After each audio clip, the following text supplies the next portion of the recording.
So I wanted to talk about Saul of Tarsus, otherwise known as, at least by Christians, as the Apostle Paul, and his supposed name change. Now, typically, some people are under the mistaken impression that his name changed when he had the road to Damascus experience, but there's no evidence for that in the so called New Testament. What we see is that he is known as Saul, or Saul of Tarsus, as people typically call him, up until about chapter 13 of the book of Acts, specifically verses 7 and 9. Then, let's see if I can find it here. Then we see, as you can see here, and this is a Greek concordance, and this is Paulos, the Greek that's typically translated Paul, and we see that we begin to see this name Paulos in those same verses, Acts chapter 13 and verse 7. So let's look at that.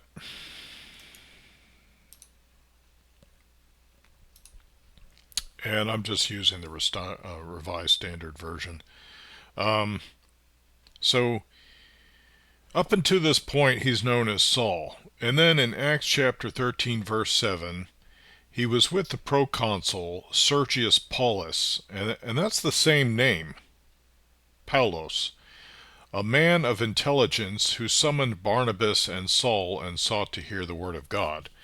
But Elymas the magician, for that is the meaning of his name, withstood them, seeking to turn away the proconsul from the faith, which that might be a suggestion of something. That may be a literary tool there. Because then in verse 9, all of a sudden, it says, "But Saul, who is also called Paul," really? When did you ever tell us that? The name Paul does not occur before this. And it says he was filled with the Holy Spirit, and then it talks about, "You son of the devil, enemy of righteousness." So these are really good descriptors of Paul, by the way. Anyway, so there's really no explanation given as to why his name changed from Saul to Paul. And after this, he's known as Paul, except in just a few, let me see if I could find them, just a few places in Acts. Is this the right plate? No. This is Paulus. I'm looking for Saul, not the Hebrew Saul. Where did I go? I think this is it. Yeah. So then, there's Acts 13, verse 9, and then it talks about King Saul, and then in Acts chapter 22 and verse 7, and Acts chapter 26, verse 14, that's just relaying the road to Damascus experience where he was supposedly uh, referred to or called out as Saul, Saul. His name's repeated twice. um, and it also, by the way, it says, "I heard a voice saying to me in the Hebrew language, Saul, Saul." So, and then in verse 13 of Acts chapter 22, that's Ananias, I think, who's supposed to be a Jew. And let's see, one Ananias, a devout man according to the law, well spoken of by all the Jews who live there. So then I guess it's not completely clear whether he's Jewish, because it says a devout man according to the law, well spoken of by all the Jews there. I guess it's not It's not probable that it was a Gentile who was a devout man according to the law, but I think it's possible. But anyway, and he was well spoken of by all the Jews there. So I guess he just had a good reputation amongst the Jewish community as one of them, or he could have been maybe a non-Jew who had a good reputation, who was spoken well of by all the Jews there. So it's kind of unclear, but I think the probability is that the text is here saying that this man was a Jew. Anyway, so then he comes and he calls him Brother Saul. Brother, really? That's going a little overboard. So, so really, after Acts chapter 13,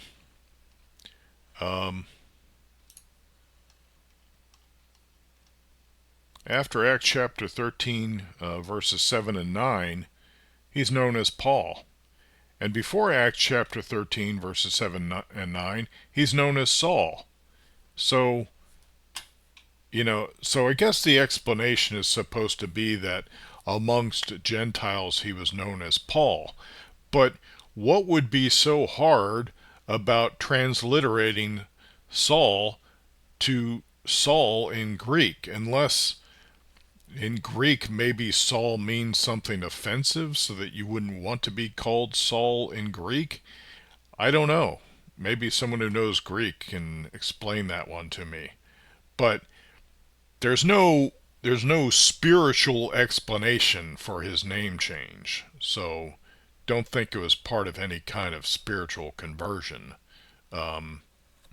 Although it's very clear that he seems to have gone from a less Torah-based way of thinking to a more Gentile-based or pagan-based way of thinking. So we might see that as a sort of inverse conversion, or an inversion, but an inverse conversion, whereas a Gentile, if they converted to Judaism, they would receive a new name that was Hebraic, and they would kind of leave behind their old name, because according to Jewish law, you're not supposed to remind a convert that they used to be a Gentile. But in this case, he's taken a more pro-Gentile approach, so it's almost like he made Yerida from Judaism. He took a step down in honor from Judaism and became more Gentile-friendly and possibly adopted a more Gentile-friendly name. So let me close some of these windows. Now, that name Paulos,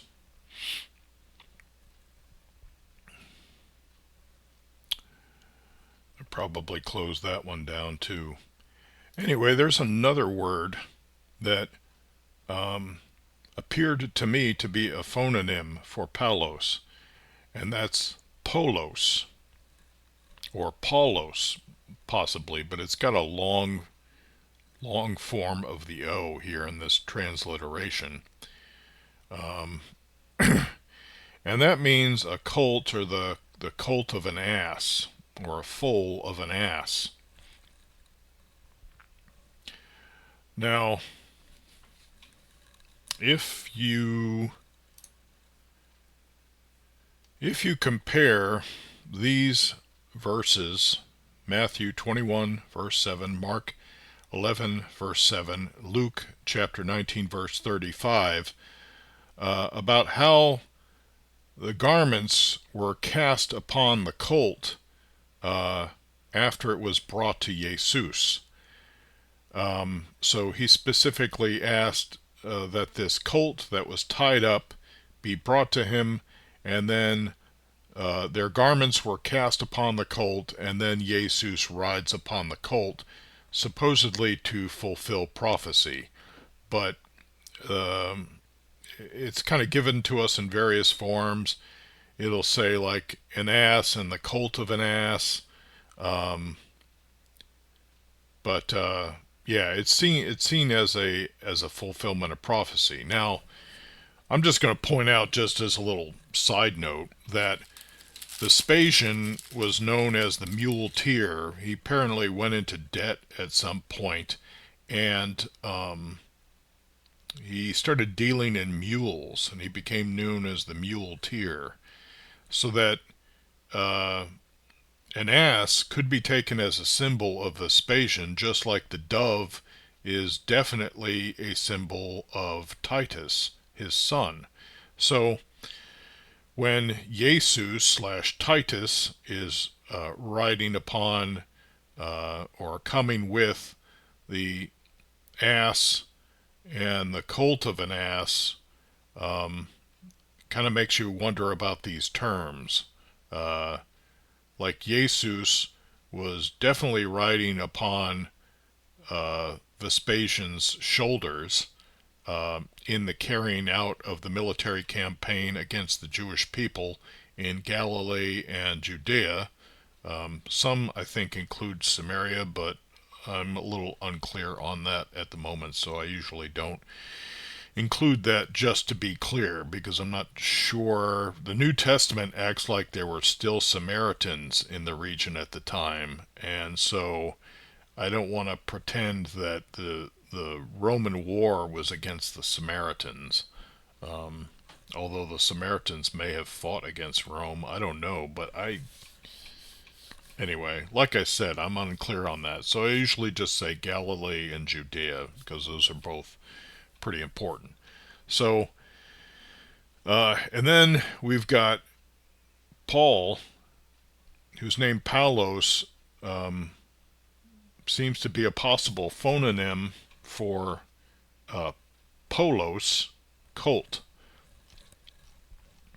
So I asked Grok 3 about this. Could Polos, colt, and Paulos be considered loose phononyms? To determine whether Polos and Paulos could be considered loose phononyms, let's break this down step by step, exploring their phonetic and linguistic properties in ancient Greek. First, Polos means colt or foal and is a common noun in ancient Greek. Paulos, on the other hand, is a proper name famously associated with the Apostle Paul in the Greek New Testament. Phononyms, loosely speaking, are words that sound similar or identical despite having different meanings or spellings. The term loose phononyms suggests we're allowing some flexibility in how close the pronunciation needs to be. In ancient Greek pronunciation, using a reconstructed classical system for clarity, Polos is pronounced roughly as Polos. Here's the breakdown. And then it goes into some really detailed stuff about Greek pronunciation, which I have to admit is quite beyond me.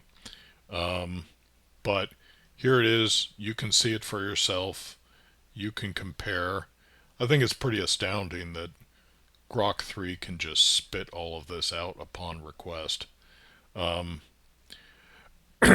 then so the key difference lies in the vowels.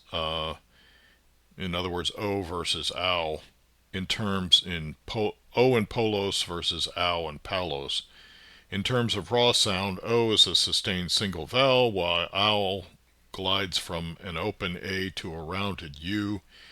In some Greek dialects, or over time, like Koine Greek, or is that Koine Greek? I've heard it pronounced both ways.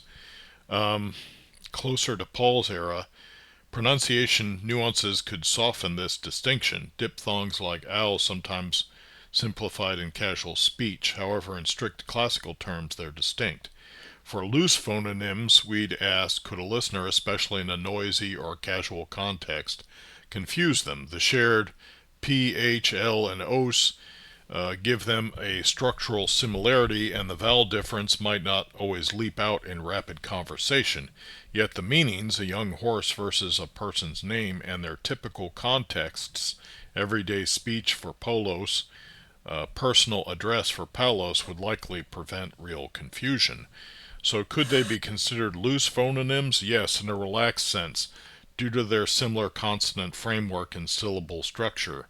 They're not exact matches, but their phonetic overlap is close enough that with a bit of leeway, one might see them as loosely related sound-alikes. It's a stretch for precision linguists, but plausible in a broader, more playful discussion of sound similarity. And then it asks, what do you think? Does that fit the looseness you had in mind? Which it did. So, again, if you compare these verses with the casting of garments upon the colt, and then you compare that with Acts chapter 7, verse 58 and chapter 22, verse 20, where on the one hand it says the garments were cast at Saul's feet while they stoned Stephen, or Stephanos in Greek. And then in Acts chapter 22:20, it says that he kept or guarded the garments.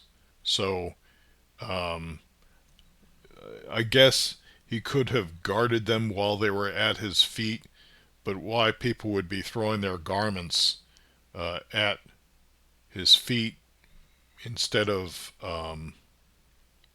him like holding them? Maybe they would have been too heavy or too many. I don't know. But personally, I think that's just a way for Paul to get absolved literarily of his role in the stoning of whoever Stephanos, Stephen. Because if we go to Acts chapter 7,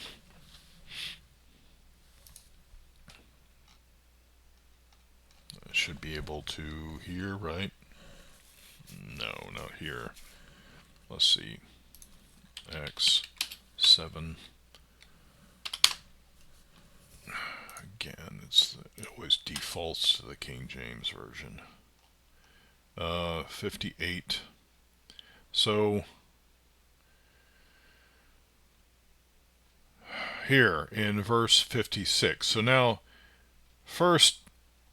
some people say Stephen was a convert to Judaism or something. I don't know.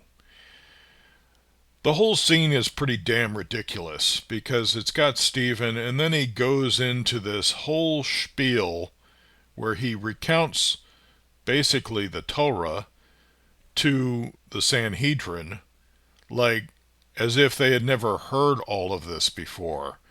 Or maybe he's trying to prove that he's actually versed in the Torah or something. What it in effect really does, this chapter, is it educates the Gentile readers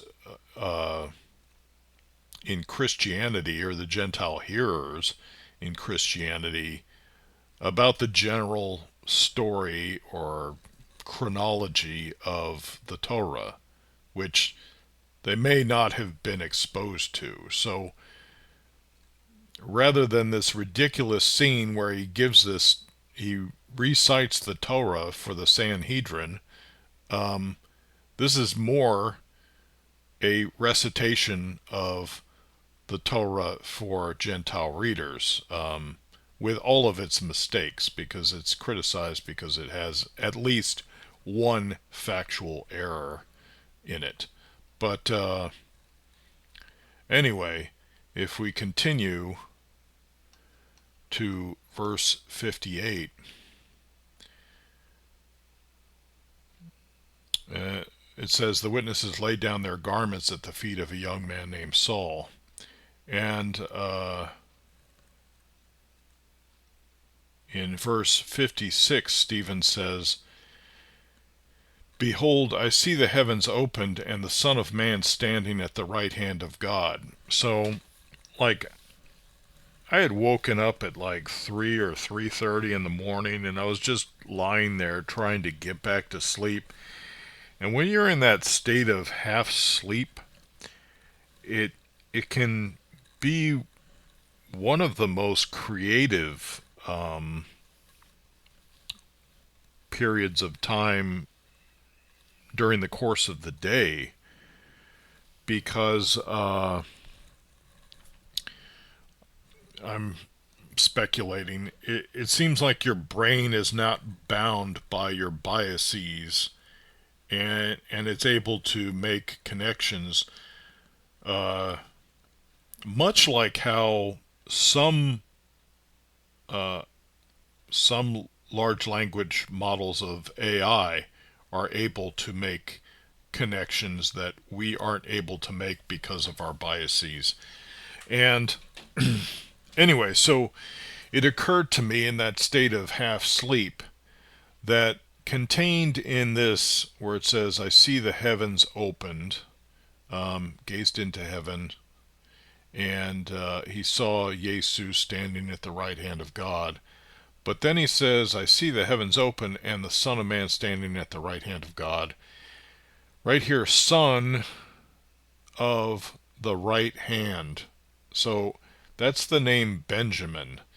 And there's only one Benjamin. There's only one Benjamin except for King Saul in the entire so-called New Testament, and that's supposedly Saul of Tarsus, or the so-called Apostle Paul.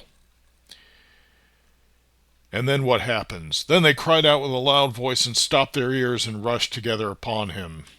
After he just recited all this Torah, then they just can't stand it anymore, and they just, start carrying out this kangaroo court justice. That's the Gentile picture of how Jewish legal proceedings go on.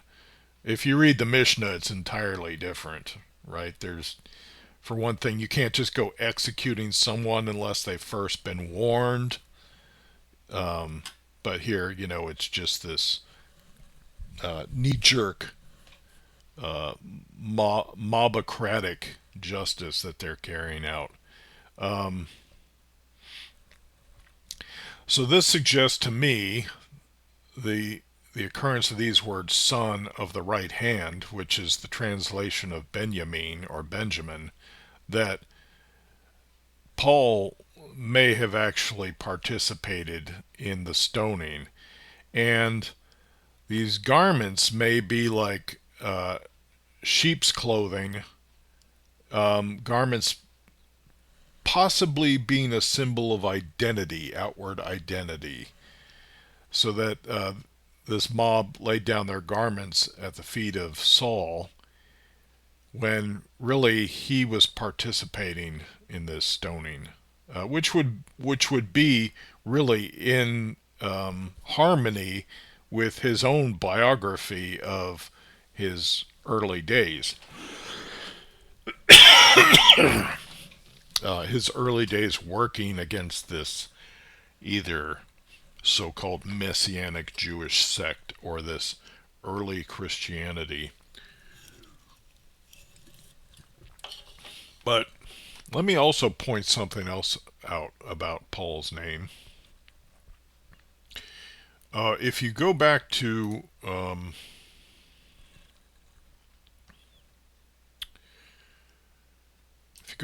Genesis chapter 49, verse 11 says, binding his foal to the vine and his ass's colt to the choice vine, he washes his garments in wine, or blood, and his vesture in the blood of grapes. His eyes shall be red with vine, and his teeth white with milk. And then in verse 10 it says, the scepter shall not depart from Judah, nor the ruler's staff from between his feet, until he comes to whom it belongs. And that's actually a translation of Shiloh. And to him shall be the obedience of the people. So if we look at that verse,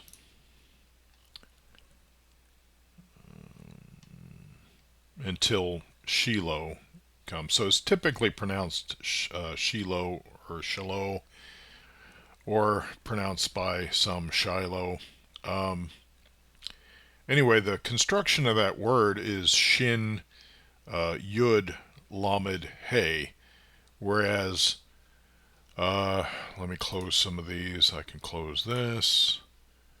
I think I can close this. I think I can close that and that and that. Okay, so here we have Shaul or Saul, Shin, Aleph, Vav, Wa, or Halom. Some people call it Vav, some people call it Wal. Uh, but I think with this, I think it's called a Dagesh here. This is considered a Halom, a vowel.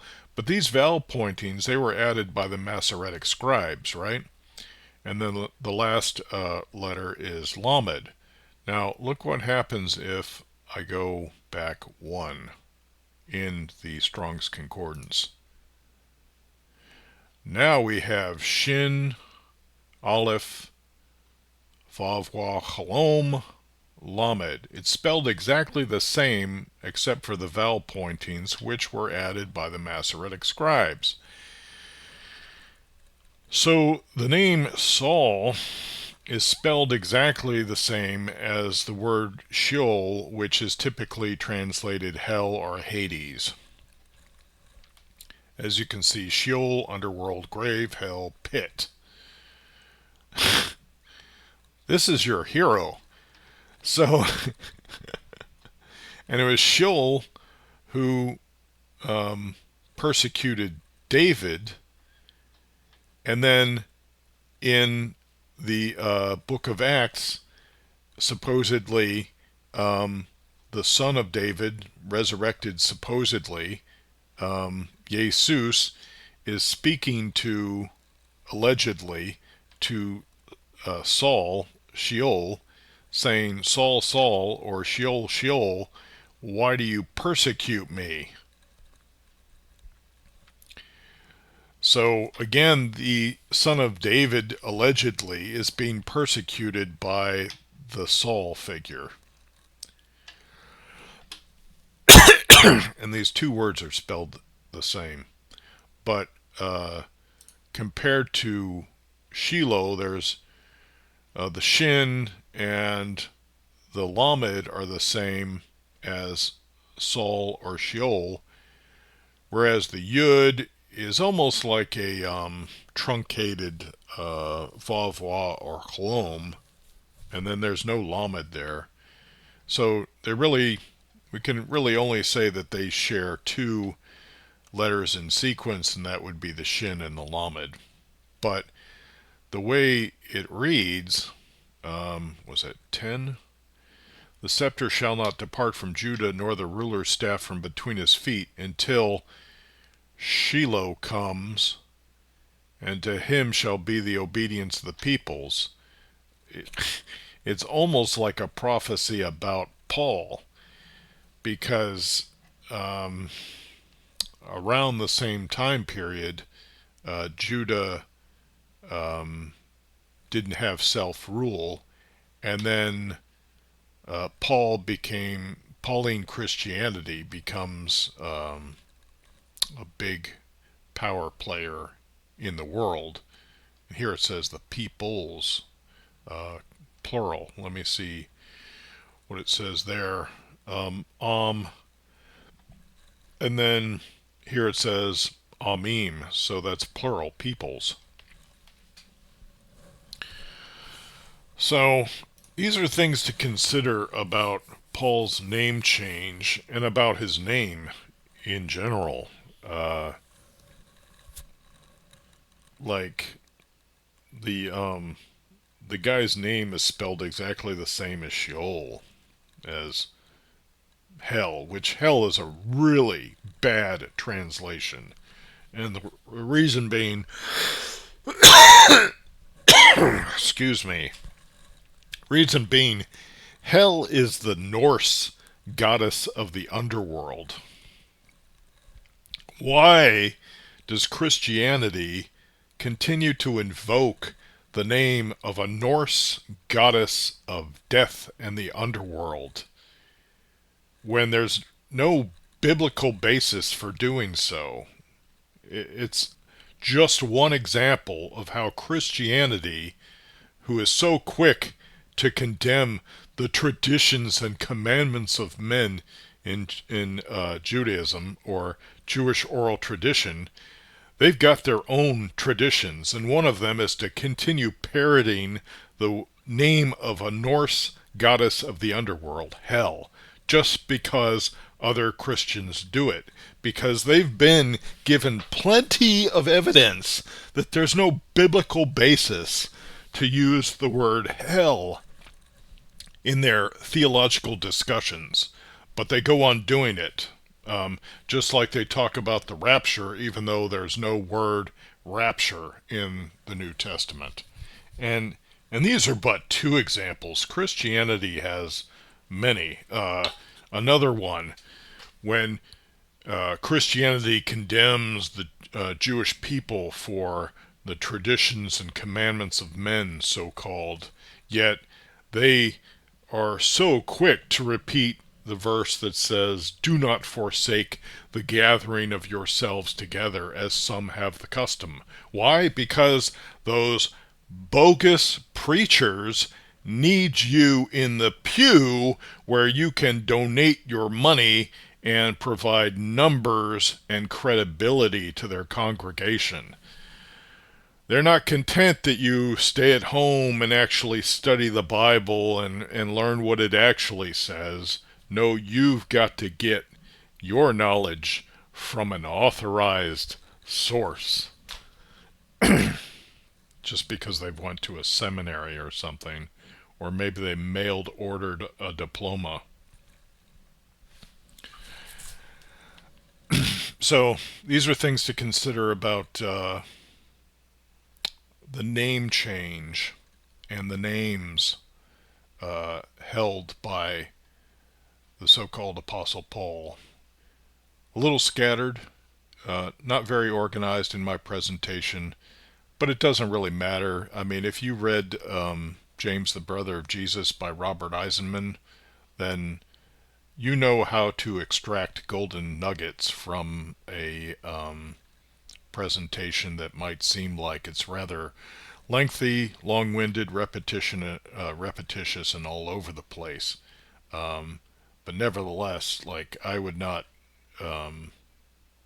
give up James, the Brother of Jesus, in its role in my education about Christianity, because you have to do some digging, but there's so much gold to be found there.